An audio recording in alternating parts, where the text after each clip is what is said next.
We're going to continue our football coverage, but we're going to switch up the signal callers. We welcome in Ngozi Kelado. Ngozi. Thanks, Jason. I like that introduction. This one was for county bragging rights and Gooding head coach Cam Anderson said this year's game against Wendell is the biggest it's been in years. He even compared the crosstown matchup to that of the famous Yankees-Red Sox rivalry.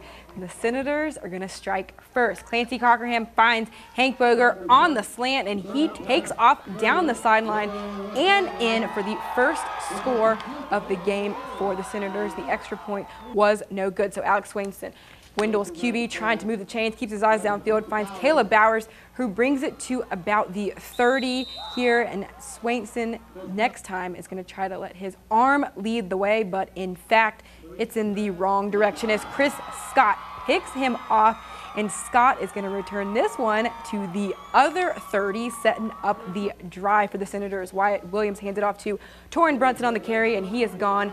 Once he's gone, you are not going to catch him.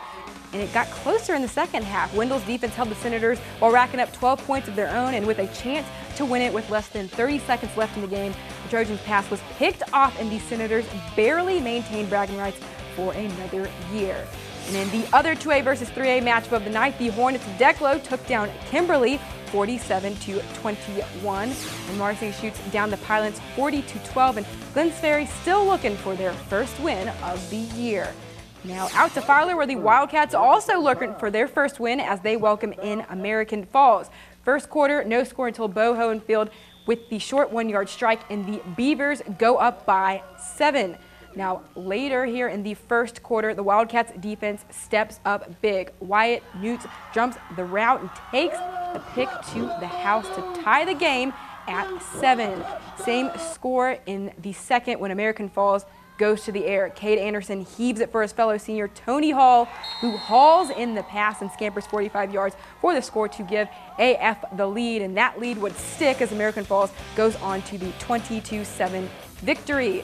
Now sliding back to 2A action, Ryrie hosted Oakley tonight. One of these two would get their first win of the year. Mid-first quarter, Ryrie at midfield, ball snapped over Ryan Hoop's head. Oakley's Curtis Bedke there to recover for the Hornets.